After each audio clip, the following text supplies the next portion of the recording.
जलसे में गया था मैं, जब उस जलसे में गया ना, आपसे भी मुझे एक शख्स ने चलते चलते एक बात बताई।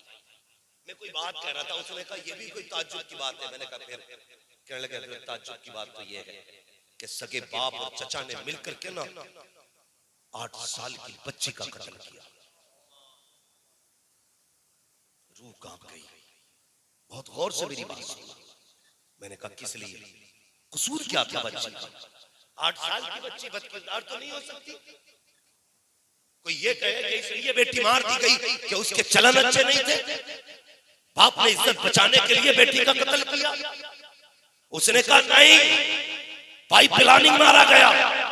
बाप ने बेटी को आवाज दी, और यार बेटी बेटी होती है, कसम खुदा की दुनिया के मंत्री पे बेटी भरोसा नहीं कर सकती जितना बाप पे भरोसा कर सकती है। वाह वाह वाह, बेटी बेटी होती है। का बाप ने बुलाया, सेटिंग पहनी थी, और चचा से यानी अपने भाई से कहा मेरा रुख उधर हो ना, पीछे से बच्ची को कत्ल कर दी। 8 साल की बच्ची कत्ल कर दी गई। मैंने कहा कसूर का सिर्फ इसलिए कि अपने सामने वालों पे केस लगा। दिल के फपोले जल उठे सीने के दाग से, इस घर को आग लग गई घर के चिराग से। किसी में हिम्मत नहीं है कोई तुम्हें मार दे, किसी में ताकत नहीं है कोई तुम्हें खत्म कर दे। तुम तो अपने गले खुद काट रहे हो, अपने आप को खुद तबाह कर रहे हो। 8 साल की बेटी का कसूर क्या था? यही कि वो बेटी है, या इसलिए उसका इस्तेमाल किया गया कि वो जाएगी तो जहेज लेकर के जाएगी। और खुदा के बंदे बता तो सकी, जो तुमने अपने सामने के कलमा पढ़ने वालों को फंसाने के लिए एक बेटी का कत्ल किया, पहला जुर्म तो तुमने ये किया है, बेकसूर बेटी को कत्ल किया। क्यों भूल गया? वइदल मौऊदतु सुइलत बिअय्यि ज़ंबिन क़ुतिलत। क्या तुमने कुरान नहीं पढ़ा है? यही बच्ची अल्लाह की अदालत में खड़ी होगी। मुस्तफा भी होंगे, फातिमा ज़हरा भी होंगी, गौसुल वरा भी होंगे, हसनैन करीमैन भी होंगी, सैयदा ज़ैनब भी होंगी। उस वक्त में बच्ची अपने बाप और चचा का गिरबान पकड़ेगी और कहेगी पता कौन सा कसूर था मेरा, किस खता पे मुझे कत्ल किया गया था। हाँ हाँ, ये जुर्म की सजा इतनी बड़ी है, कोई बचाने वाला नसीब नहीं होगा। आज कत्ल कत्ल नहीं है, अपनों को फंसाने के लिए झूठ का सहारा। तुझे क्या लगता है किसी को खबर नहीं होती है जब कोई बेगुनाह मुसलमान फंसता है? किसी को खबर हो न हो, मदीने वाले मुस्तफा को खबर हो जाया करती है। हाँ हाँ मेरे भाई, अपनों को फंसाने के लिए झूठ का सहारा न लेना। और तुझे क्या पता है जब कोई बेगुनाह की कैद में रोया करता है, इधर ये तड़पता है, उधर मदीने वाले मुस्तफा का दिल तड़पा करता है। इस उम्मत को किस प्यार से बनाया था मुस्तफा ने, हमने क्या कर डाला है उम्मत का? अपनों अपने के खिलाफ खड़े हो गए, अपनों के मुकदमे अपनों के खिलाफ है। कचहरियां जाकर के देखो तो मुसलमान मुसलमान का दुश्मन है, जेलों में जाकर के देखो तो सगों ने सगों को जेल में डाला है। और तुझे क्या पता जब कोई कैद के अंदर होता है बच्चे कैसे यतीमों की तरह जिंदगी गुजारते हैं। कोई जाकर के बच्चों को देखे। मैं एक होटल पे खाना खाने गया, मैंने इतने छोटे बच्चे को, 6 साल उम्र बच्चे की थी हजरत, मैंने उसको प्लेट उठाते देखा। मैंने कहा इस बच्चे को कौन लेकर के आया, क्यों ये काम कर रहा है? बच्चे को मैंने करीब बुलाया, मैंने कहा बेटे तू काम क्यों कर रहा है, तेरे बाप का क्या नाम है?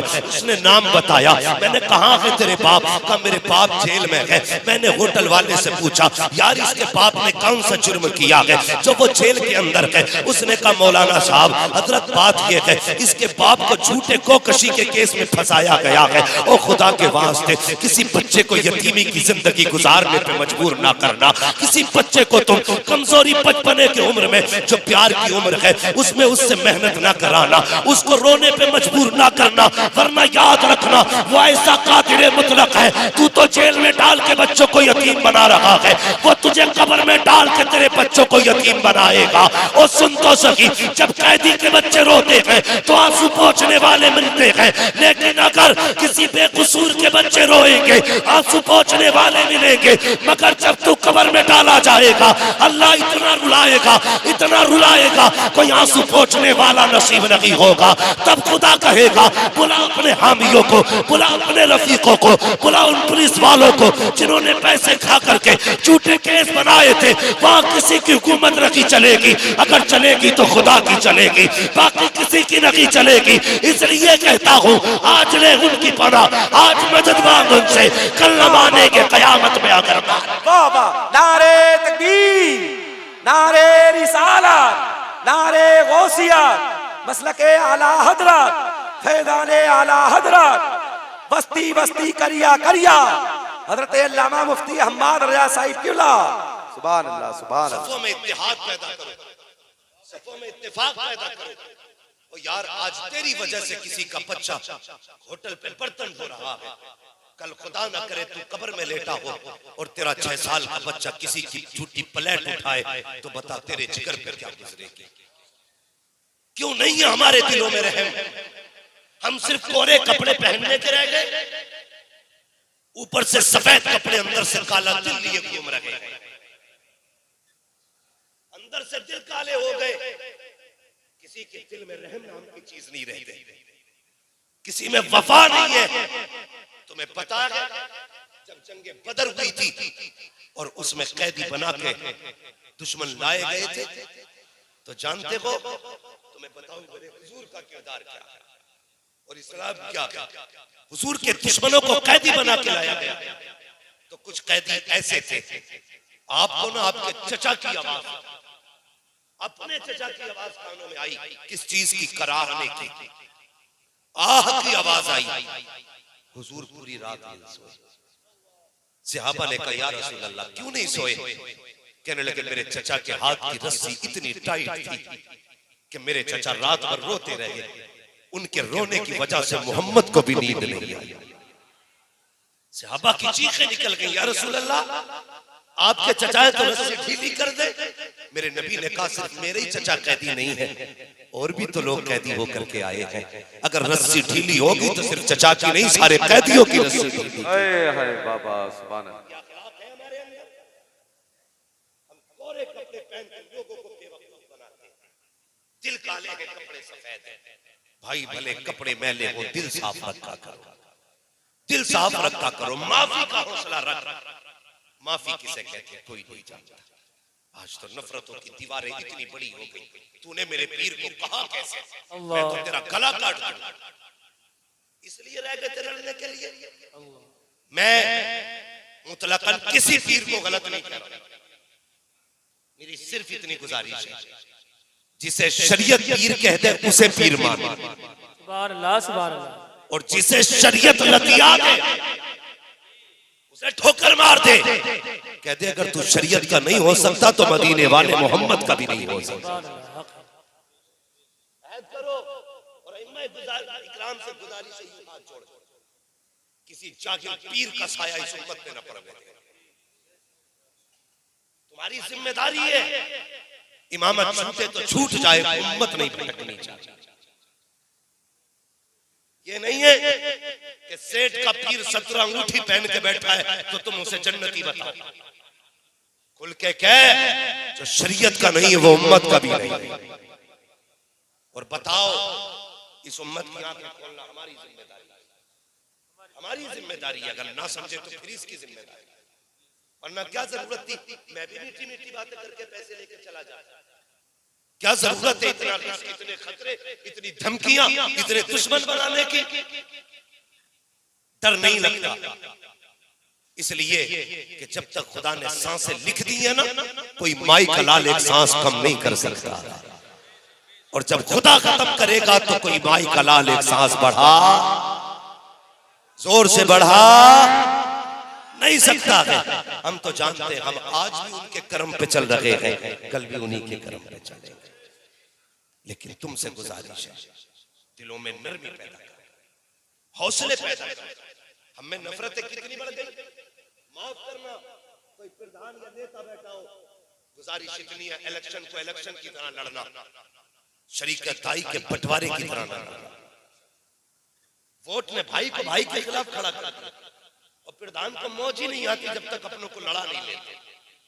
सबकी बात नहीं करता, कुछ इतने अच्छे भी प्रधान हैं, अल्लाह भला करे उनका, जिनके जरिए गरीबों के घरों के चूल्हे चल रहे हैं।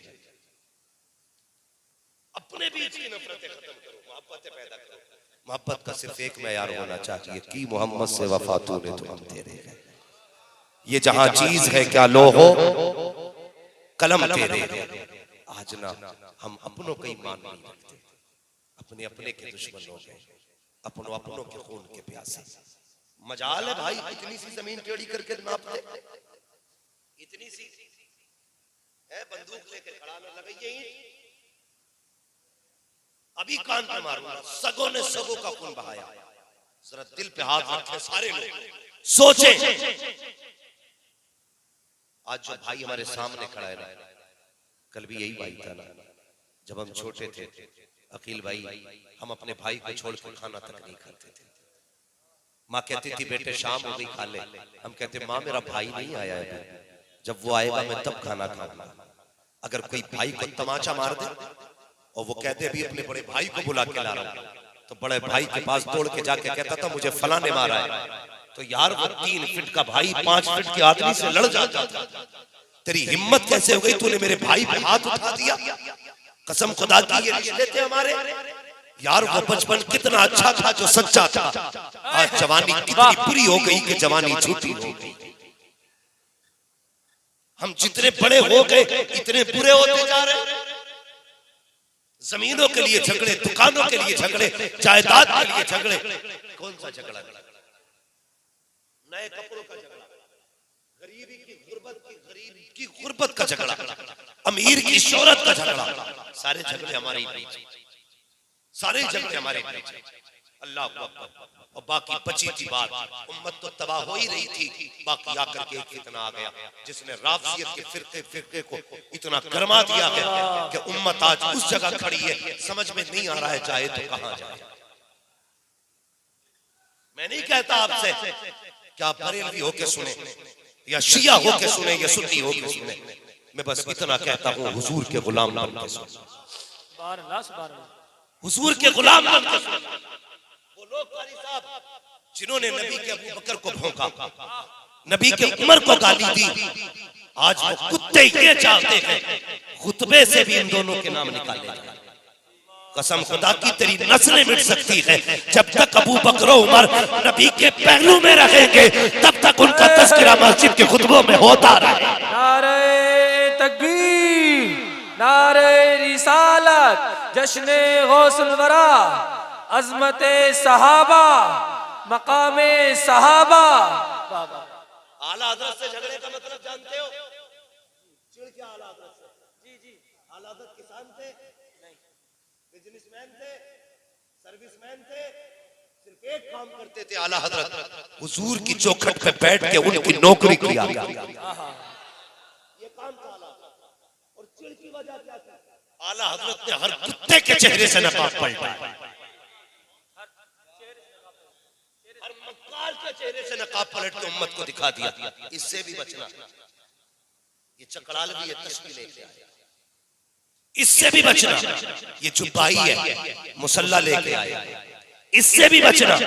ये वहाबी है कुरान लटका के लाएगा, ये अहले हदीस है ये अब गड्ढा बना के लाएगा। यही तो चिढ़ है। बात गरीब नवाज से चिढ़ क्यों नहीं भाई? साबिर पाक से जलन क्यों नहीं है? वारिस से पाक से जलन क्यों नहीं है? मुझे बताओ मदारे पाक से क्यों नहीं चिढ़ते? इसलिए कि इन्होंने पर्दे नहीं उठाए गए। झगड़ा उससे है जिसने छठी का दूध याद दिलाया। वाह वाह वाह।